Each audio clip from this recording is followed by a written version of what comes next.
मुसलमान भाई कहते हैं कि मक्का में जाने से मोक्ष होता है और मक्का में जिसकी मृत्यु हो जाती है उसका सीधा स्वर्ग भिष्ट जाता है। परमात्मा ने बहुत से उदाहरण दिए हुए हैं और पंडित लोग कहा करते थे, ब्राह्मण हिंदू धर्म के गुरु, कि जो काशी शहर में मृत्यु को प्राप्त होता है वो सीधा स्वर्ग जाता है और जो मगर मृत्यु को प्राप्त होता है वो गधा बनता है, वो नरक जाता है।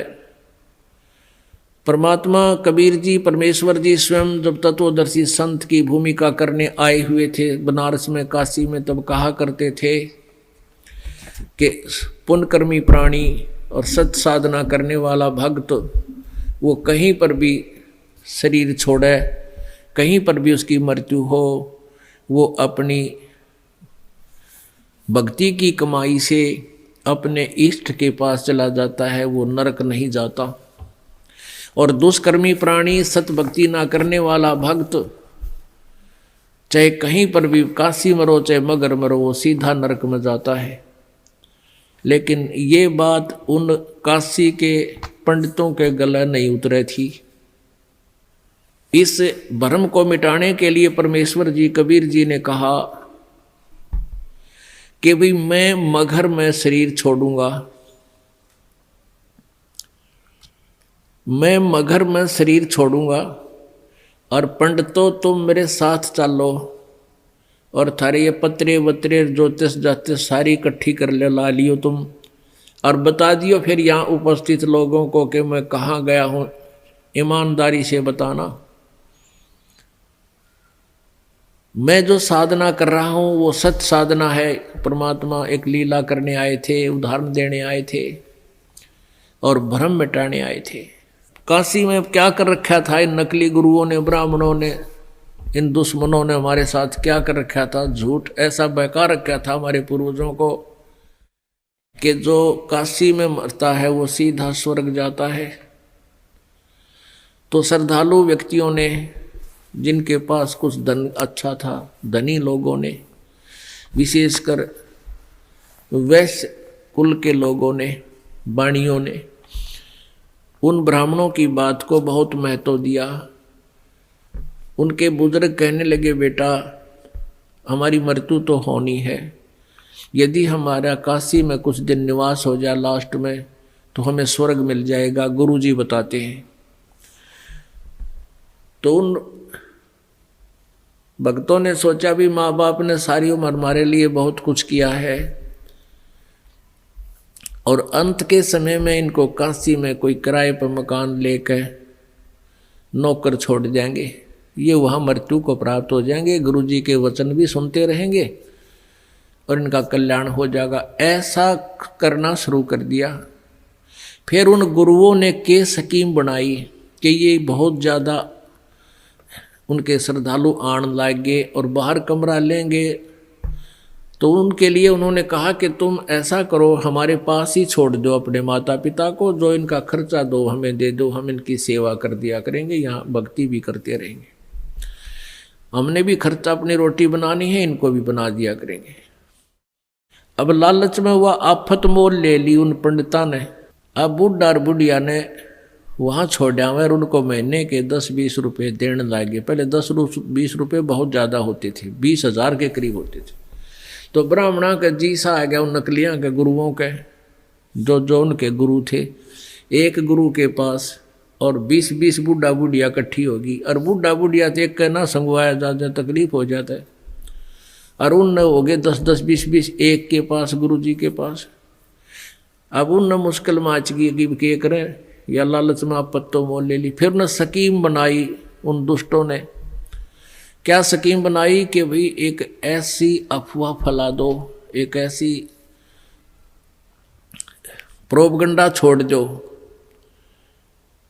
कि भाई उन्होंने क्या स्कीम बनाई कि कह दो जो शीघ्र स्वर्ग जाना चाहता है उसके लिए भगवान की तरफ से एक क्रोंत आता है। क्रोंत एक आरा होया करे लकड़ी काटने का, लंबे लंबे दांते नु आर पार कर देता लकड़ी को।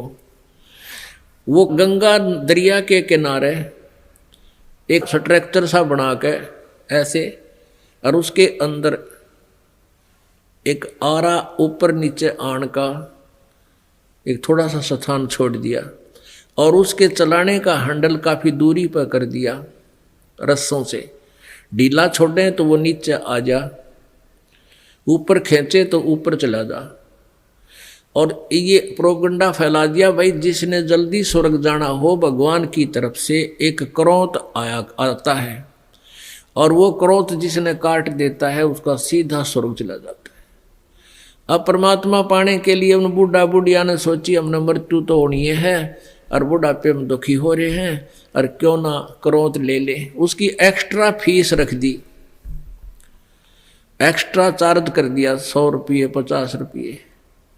अब उन बूढ़ों ने बुजुर्गों ने अपने बच्चों से कहा कि बेटा हम भी तंग आ गए हैं इस शरीर से, और गुरुजी बता रहे हैं कि भगवान की तरफ से क्रोध आने लग गया है, और जो उस क्रोध में अपनी गर्दन हलाल कटवा लेता है वो शीघ्र स्वर्ग चला जाता है। बेटा 50 रुपये फीस लगती है, आप देख लो।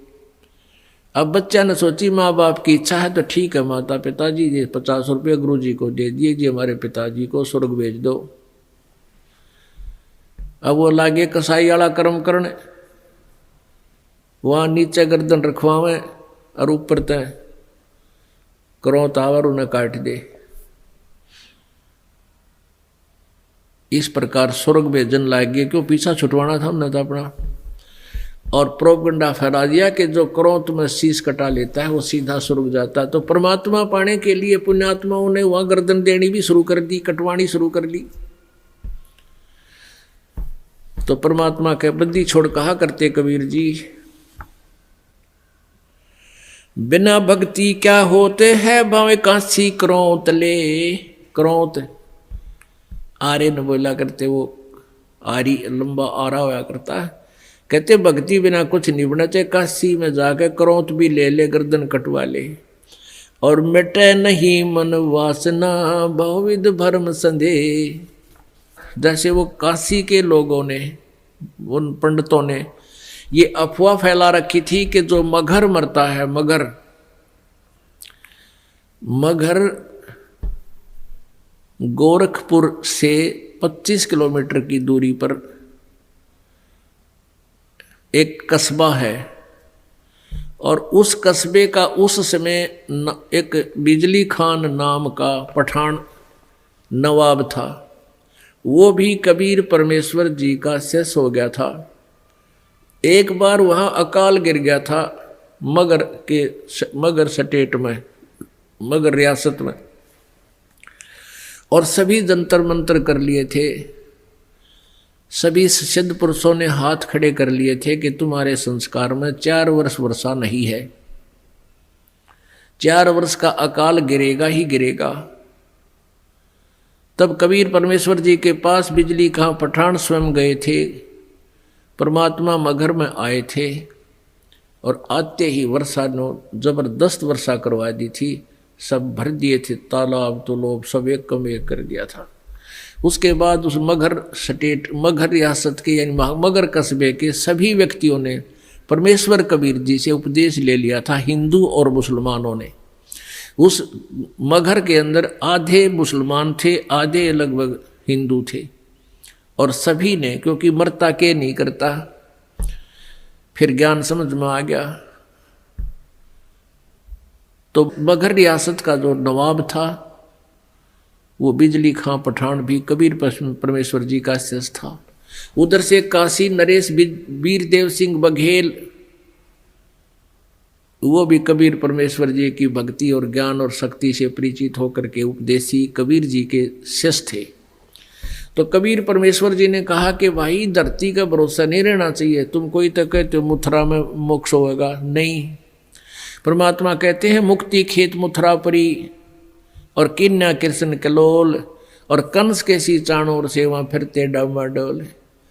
तुम्हारी बात बड़ी कर दें, तुम मथुरा को एक मुक्ति क्षेत्र मानते हो, मोक्ष क्षेत्र, अरे उसमें कृष्ण जी ने तो वहाँ नरी मौज मचाई, जैसे मठ गोपियों के साथ बकवाद करी।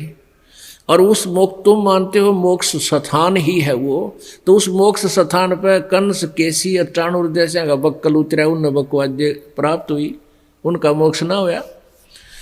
तो कहने का भाव ये था कि भक्ति जो यथार्थ भक्ति है, उस भक्ति के करने से मोक्ष होगा और मर्यादा में रहते हैं। तो कबीर परमेश्वर ने उन ब्राह्मणों से कहा कि तुम मूर्ख बना रहे हो भोली जनता को, मैं मगर में शरीर छोड़ूंगा और मैं स्वर्ग से भी आगे सतलोक में जाऊंगा। अब इस बात में ब्राह्मण मानने क्यों कर, क्योंकि सारी जनता में ढंडोरा पीट रखा कि वहां मरनिया तो गधा बनेगा, नरक जाएगा। तो परमात्मा वहां से चल पड़े। 120 वर्ष की का शरीर था कबीर परमेश्वर जी दिखा रहे थे अपना। वैसे उनका शरीर की कोई आयु नहीं है, परमात्मा की कोई आयु नहीं होती। उन्होंने एक लीला में शरीर दिखाया था, एक जनसाधारण की तरह एक जीवन जीकर अपने हाथों से कर्म करके अपना निर्वाह करके दिखाते हैं, एक लीला करते हैं। वो प्रत्येक युग में आते हैं। 120 वर्ष की आयु शरीर की दिखा रहे, ऐसे महसूस हो रही थी। और काशी से पैदल चल पड़े। उनके साथ वीर देव सिंह बघेल काशी नरेश भी अपनी सेना लेकर चल पड़ा। और काशी के बहुत से व्यक्ति दर्शनार्थ चल पड़े। और काशी के वो विद्वान पंडित मंडलेश्वर भी अपने पोथी बही लेकर के चल पड़े, पत्रे वत्रे और जो ज्योतिष जातस सारी शोधन खातर वो भी चल पड़े। वीर देव सिंह बघेल सेना इसलिए लेकर चला था कि मैं गुरुदेव जी के शरीर को यहाँ लाऊंगा जब ये शरीर छोड़ देंगे, और हिंदू रीति से इनका अंतिम संस्कार करेंगे। हम मुसलमानों के हाथ अपने गुरु जी के शव को नहीं जाने देंगे। अब बिजली खां पठान मुसलमान को जब ये पता चला कि गुरुदेव यहाँ आ रहे हैं और काफी व्यक्ति भी दर्शनार आ रहे हैं और गुरुजी यहाँ पर अपना जीवन लीला अंत करेंगे, और वीरदेव सिंह काशी नरेश हिंदू के इरादे से भी परिचित हुए कि वो शरीर को लेकर जाएंगे, तो बिजली खां पठान ने भी अपने मुसलमानों से सलाह की। तो मुसलमानों ने कहा कि हम अपने गुरुदेव के, अपने पीर के शरीर को हिंदुओं को नहीं देंगे, हम मुसलमान रीति से अंतिम संस्कार करेंगे, और यदि ये नहीं मानेंगे तो आपस में युद्ध भी करके प्राप्त करेंगे। जब परमेश्वर कबीर जी वहां पहुंचे तीसरे दिन पैदल चल के, क्योंकि बनारस से काशी से मगहर लगभग 200 किलोमीटर के आसपास है। तो बिजली खां पठान से ने प्रणाम किया, कहो गुरुदेव। परमात्मा ने अपना कारण बताया वहां पहुंचने का, और कहा कि बिजली खां मैं स्नान करूंगा, पानी की व्यवस्था, जल की व्यवस्था करो। बिजली खां पठान ने कहा गुरुदेव जल ला रखा आपके लिए, शुद्ध जल स्नान के लिए। परमेश्वर ने कहा कि कबीर जी ने कहा कि मैं बहते पानी में दरिया में स्नान करूंगा। अब बिजली खां पठान ने कहा कि यहाँ एक दरिया बहती थी, आमी नदी, लेकिन वो भगवान शंकर ने श्राप दे रखा है, उसका पानी खत्म हो गया, वह सूखी पड़ी है। परमेश्वर जी ने कहा कि चलो दिखाओ मुझे कहाँ है वो आमी नदी। जहाँ परमेश्वर खड़े थे वहाँ थोड़ी सी दूरी पर, 2-3 एकड़ के दूरी पर, 600 फुट की दूरी पर वो दरिया सूखी पड़ी थी। परमात्मा ने वहाँ खड़ा होकर साथ में हजारों की संख्या में दर्शक, और परमेश्वर ने ऐसे किया था हाथ से संकेत, जैसे ये ट्रैफिक का सिपाही करा करे, ऐसे कर दिया। क्या देखते हैं कि थोड़ी सी दूरी पर एक बहुत बड़ा धमाका हुआ, और एकदम पानी से भरकर नीचे से पानी इतना जोर से निकला और पूरी दरिया भरकर चल पड़ी। बोलो सतगुरुदेव।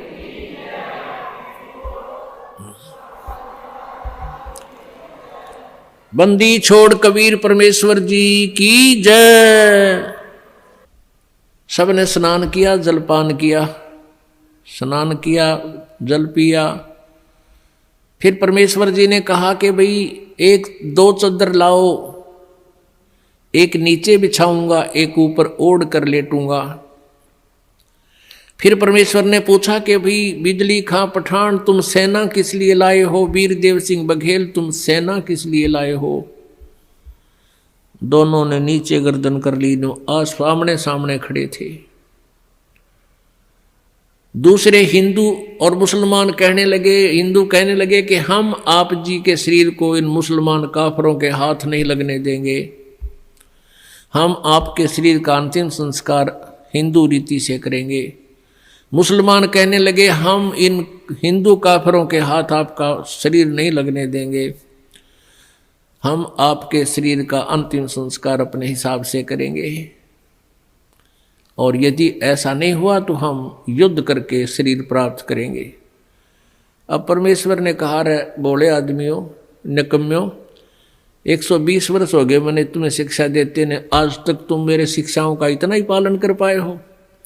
आज भी तुम हिंदू और मुसलमान दो बने खड़े हो। खबरदार दे तुमने झगड़ा किया तो मेरे से बुरा नहीं होगा। और सुन लो, इसके अंदर मेरा शरीर नहीं मिलेगा तुम्हें। लेकिन यह जच्चा ना थी उनके। फिर भी अगर तुमने झगड़ा नहीं करना है, एक सदर तुम ले लेना, एक मुसलमान ले लेंगे, एक हिंदू ले लेंगे, और सदरों के बीच में जो भी वस्तु मिले आधी आधी बांट लेना। तुम लड़ियो ना भाई, ना तो विनाश हो जाएगा, गृह युद्ध शुरू हो जाएगा, आपसी जुल्म हो जाएगा, महाभारत से भयंकर युद्ध हो जाएगा। लेकिन उनके मन में न्यू थी कि एक बार गुरुजी शरीर छोड़ दे फिर तुम आप देख लेंगे। हाँ, फिर हम न मानना किससे कि नहीं, अपने हिसाब तक कराएंगे हम। अब परमात्मा ने ऐसा ही किया, शरीर तो उनका साथ ही गया था, छोड़ा नहीं था। लेकिन क्या हुआ, जितने सबके समान था, सब जैसे चादर ओढ़ी थी ऊपर के और शरीर के ओढ़ा हुआ जैसे महसूस होता, इतने ही शरीर के आकार के फूल बन गए, सुगंधित फूल। और परमात्मा आकाश में जाकर आकाशवाणी की कि भी देख लो ब्राह्मणों, देखो मैं जा रहा हूं सतलोक को। जब आकाश में देखा तो परमात्मा का नूरी शरीर तेजो में शरीर हो गया और ऊपर आकाश को जा रहे हैं, और ये आकाशवाणी करते जा रहे हैं और कहते हैं उठा लो पर्दा, इसमें नहीं है मुर्दा। चद्दर उठा के देखा, उसमें सुगंधित फूल पाए। हिंदू और मुसलमान कहाँ तो कत्लेआम करने को तैयार थे एक दूसरे के। बिजली खां पठान और वीरदेव सिंह बघेल हिंदू राजा आपस में एक दूसरे की ऐसे प्यार से शरीर के ऐसे एक दूसरे से चिपक गए, सीने से सीने का लगाया। आपस में सब हिंदू मुसलमान एक दूसरे से सीने से लगकर ऐसे रो रहे हैं जैसे छोटे छोटे बच्चों की माँ मर जाती है, पिता मर जाता है, और रो रहे हैं और कह रहे हैं हम कति मूर्ख थे, हमने पहचाना नहीं, वो अल्लाह थे, खुदा थे, वो परमात्मा आए हुए थे। अपने आत्माओं, हमने परमेश्वर को पहचाना नहीं, इतनी लीलाएं प्रभु करके गए। आज भी मगर स्थान पर हिंदुओं ने अपनी अलग से यादगार बना रखी है, एक चद्दर और आधे वो सुगंधित फूल लेकर, और मुसलमानों ने अपनी अलग बना रखी है, एक चद्दर और आधे फूल लेकर। आज भी ये दास उसको, आज भी विद्वान है ये दास, बहुत बार उसको देख कर आया है, और हमने वो फोटो खींच कर लाए थे उनके। दोनों अलग अलग बने हुए हैं। 3 बार ये दास भी संगत को साथ ले जाकर दिखा कर लाए, प्रमाण करने के लिए कि हम सुना करते हैं वो सच्चाई है। तो पुण्यात्माओं, उन्हीं में से कुछ फूल अकेले ला करके बनारस में, काशी में भी एक चौरा बना दिया बिजली खां पठान ने, और वहाँ दोनों यादगार अलग अलग हिंदू और मुसलमानों की आज भी है। और उनका कोई आपस में मनमुटाव नहीं है, वो अपने हिसाब से कर रहे हैं, वो अपने हिसाब से कर रहे हैं। कति बीच में दीवार भी नहीं है, एक ग्रिल ला रखी है बीच में पार्टीशन के लिए, जैसे ये ग्रिल लगी हुई नथ, और आपस में बीच में एक सामूहिक गेट भी है। दर्शक जाते हैं, दोनों को देख कर आते हैं।